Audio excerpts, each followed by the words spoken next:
Viewers, thanks for visiting my channel again. I have another review here, which is Coleman Lantern. This one was born in February 1996. So it's about 30 years, 7 months to be exact. So this one is model number, it's 226A700. In short, 226 model. This one is from United States. They make a little numbers of this one. That's why it's hard to find it. It's a very little lantern that stand more than 9 inches. So it's a very little, very compact. There's a lot of people love this one. They still looking for it. The good thing, I get it this one in eBay for a little bit pricey, but you know, it's worth it to have it. So, and then before I received that one, I give it a shot. I bought this case. It's not too lot of padding, but it fits perfectly. So let's open it for you. Before, they priced for $90.46 at Walmart, and they put it in $20 on sale. I don't know who's the first owner of this one, but I get it in eBay. I still have the box, still in good condition. See, it says there they get it from Walmart, and I never know that you can get in Walmart in this kind of lantern. Now, if you go to the Walmart, you're not gonna see this one no more. Most of the brand that they sell, is they still have Coleman, but most of them it's battery operated or rechargeable. And the only you can get in Walmart now is the mantle, but the mantle is not recommended to use it. It's easy to break. It's cheap, but it's not like before. You're not gonna get from United States. So let's open this box and show you the unit. So right there, and I put in a table. So I give you 360 turn.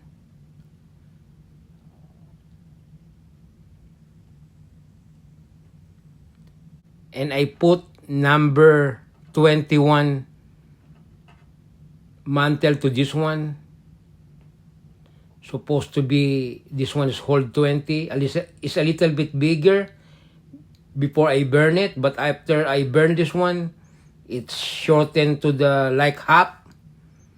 And I use the Peerless that is very bright when you try to light it. And this one is dual lantern. You can use the regular that you can get it in store.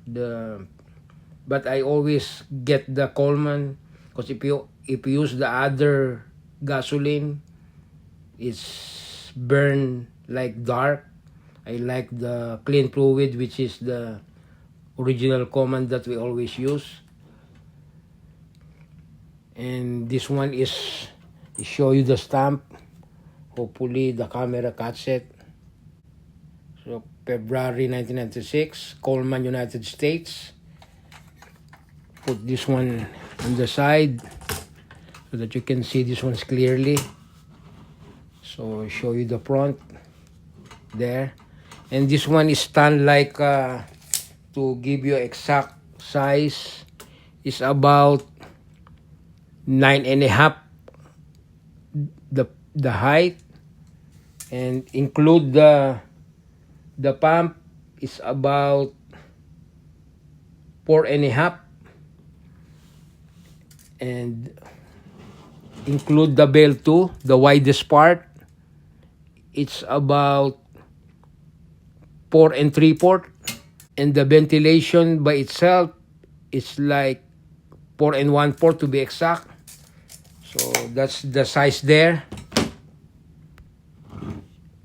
And very clear, it says there Coleman. I can feel the globe is very thick, and they have some line there to not to hurt your eyes when you try to use it. In case you break your glass, that's the part number 2052 1295. I don't know if you can still get that one. And this one, the unit's made in United States, and the globe is a little bit weird there, but it's made in Mexico. And this one is really clean unit, and all the instruction is there. And this one is still hold the, I show you the pressure. So give a little bit pump there.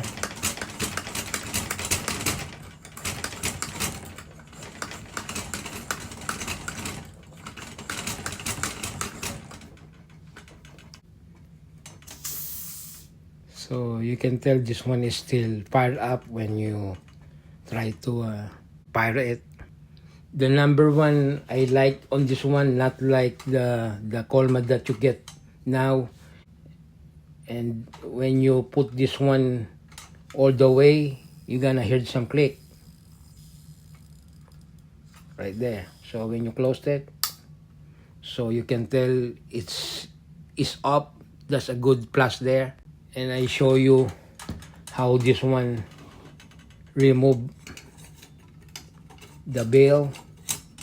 Not to be careful that not to hit the glass. It's hard to find those.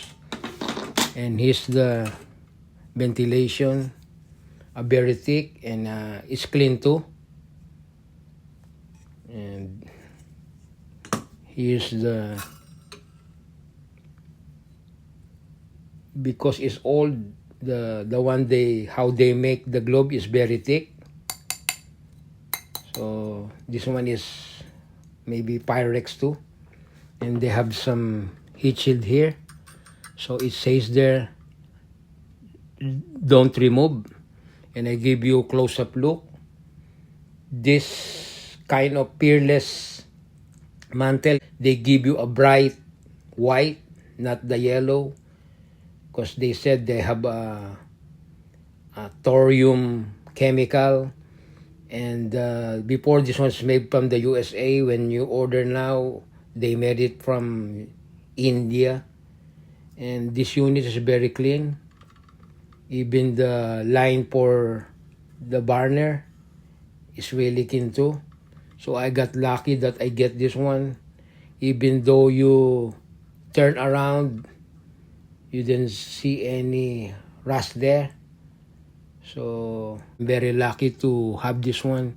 The only you can tell is use. They have some mark of dark there, mark of the smoke. But other than that, this one's everything perfect. Take it outside and let's see how this one's perform. Now we are here outside. Let's try this one, give it a shot. So this torch is the one I'm gonna use. And let's remove globe first and the ventilator and in the bell. So right here is already been removed. Now time to pump it. Cover your thumb like this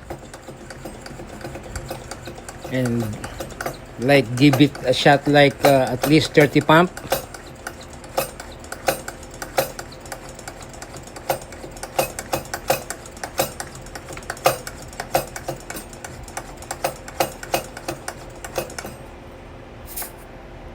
And you feel hard to pump, so it means it's ready full.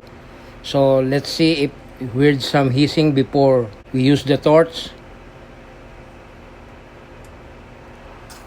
Yeah, we heard some hissing. To fire this one, supposed to be always lighter first before you put this one on halfway. So let's open this torch, going to positive, click it, and then open this one half and shoot it. That's it. So wait until it burns. So that's normal. and then pump a little bit again. This one they give you a white bright light, not yellow, and put it in a full blast. So you can see they give you a very white bright light, and then I show you when I turn this one going to clockwise, it reduces the light, so you can dim this one. See, it turned very white bright now. So if you want to save some fuel, so just choose the load, as much load that you can do. So if they give you, so that's the load that you can do, and put this one now. It's very bright. Make sure sear it good. So when it's sit perfect, this one is the lining up first to the hole, and then make this one, make sure it's on there, and then the other side too. That's the technique there to pull it in. And now it's on, and I give you close-up look, and we're gonna turn it 360 so that you see what it look like and how the light's very bright. This graphic line, it help you not to hurt your eyes. So I bet you when you use this one in a camping, it's gonna be light up your whole tent because it's very bright. And let's see wait until to be dark, and I show you, give you a light around. You can see how bright it is, even though like I'm 7 feet away, closer. If you can see the fence, the light is reflecting to the fence. It's a very high lumens light. So the bright white light, it helps to lighten all around. So you're just gonna turn around here.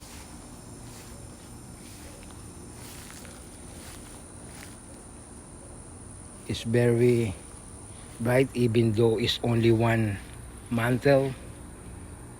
It's a little, like little giant. So if you have a small or large tents, it's gonna be light up all around. So let's go out inside and shine it down the light there, so how this one it look like. So let's back to the, it's already inside the room. Shut it down the light. Let's go shut it down. So you can see, this one is a decent size of the room. Maybe see, you can see the light, it's very bright. Even the camera catch it that this one it's very white bright, not yellowish. And I think that'll be it. And I already show you everything, even though at night. So I like this one. If you ask me if I suggest to buy this one also, if you have chance to get it anywhere, because you're not gonna get this one brand new no more. This one it's old. And I got lucky earlier. I tell you that I found this one very good shape. There's no any rust. It's a very mint condition. Open the light again.